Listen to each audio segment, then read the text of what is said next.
இது மாதிரி டிஃப்ரெண்ட்டான நெக் டிசைனில் பைப்பிங் எப்படி வைக்கணுங்கிறத இந்த வீடியோவில் பார்க்கலாம். பைப்பிங் வைக்கிறதுக்காக இந்த மாதிரி நான் ஒரு நெக் ஷேப்பில் கட் பண்ணி எடுத்து வச்சுருக்கேன். லைனிங் மெயின் ஃபேப்ரிக் ரெண்டுமே கட் பண்ணி எடுத்து வச்சுக்கோங்க. நீங்கள் இதுக்கு வைக்க போகிற பைப்பிங்கை எடுத்து வச்சுக்கோங்க. லைனிங்க்கு மேலே இந்த பைப்பிங்கை வச்சு தைக்கணும். ஃபஸ்ட்டு இப்படி வச்சுட்டு 1/2 இன்ச் அளவில் தையல் போட்டு வரணும். பைப்பிங் தைக்கிறதுக்கு எப்போவுமே இந்த மாதிரி சிங்கிள் ஃபுட்டர் மாட்டிக்கோங்க. இந்த நெக் ஷேப்புக்கு ஏற்ற மாதிரியே இந்த பைப்பிங்கை அப்படியே வளைச்சி தைங்க. கரெக்டாக இந்த கர்வ் லைனில் ஒரு 1/2 இன்ச் மார்க் பண்ணுங்கள். இந்த மாதிரி கிராஸாக அந்த 1/2 இன்ச்சு கிராஸாக மார்க் பண்ண இடத்துல இப்படி ஒரு குட்டி கட் பண்ணுங்கள். கரெக்டாக இப்படி மடிக்கணும். இங்கே பாருங்கள், மடித்தது தெரியும். மடிச்சுட்டு அப்படியே தையல் போடணும். இது மாதிரி சென்டரில் வந்து நிறுத்திக்கோங்க.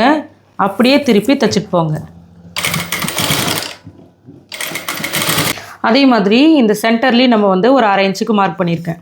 அந்த 1/2 இன்ச்சுக்கு முன்னாடி வரைக்கும் நம்ம வந்து இதே மாதிரி தையல் போட்டுடணும். அந்த 1/2 இன்ச்சு கிட்ட வரும்போது மறுபடியும் பைப்பிங்கை வந்து இப்படி கொஞ்சமாக கட் பண்ணணும். கட் பண்ணிவிட்டு அதையும் இப்படி மடிக்கணும்.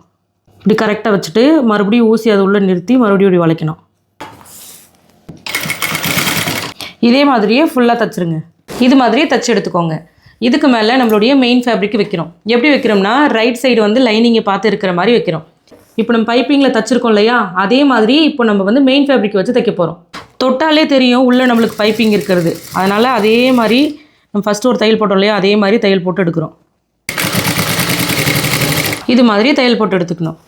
இப்போ இந்த கர்வ் லைனில் இந்த மாதிரி கட் பண்ணி விடணும். இங்கேயும் அதே மாதிரி இந்த சென்டர்லேயும் இது மாதிரி கட் பண்ணதுக்கப்புறமா திருப்பிக்கலாம். திருப்பி அயன் பண்ணோம்னா ஃபினிஷிங் வந்து சூப்பராக இருக்கும். நம்மளுக்கு அயன் பண்ணதுக்கப்புறம் இந்த மாதிரி நம்மளுக்கு சூப்பராக ஃபினிஷ் ஆகிடும். உள்பக்கமுமே நம்மளுக்கு ஃபினிஷிங் சூப்பராக வந்துடும். இப்போ மேல் பக்கம் திருப்பிட்டு ஒரு 1/4 இன்ச் அளவில் இதே நெக்லைன் ஷேப்புக்கு ஏற்ற மாதிரி ஒரு தையல் போட்டுக்கணும். அவ்வளோதான், நம்மளுடைய நெக் டிசைன் ரெடி ஆகிடுச்சு. இந்த மாதிரியான டிஃப்ரெண்ட்டான நெக்கில் எப்படி பைப்பிங் வைக்க தெரியல அப்படின்னு நினச்சிங்கன்னா இந்த மாதிரி வைங்க. பார்க்குறதுக்கு சூப்பராக இருக்கும். ஃபினிஷிங்குமே நல்லாயிருக்கும். நமக்கு தெரிஞ்ச விஷயத்தை நம்ம மற்றவங்களுக்கும் சொல்லிக் கொடுப்போம்.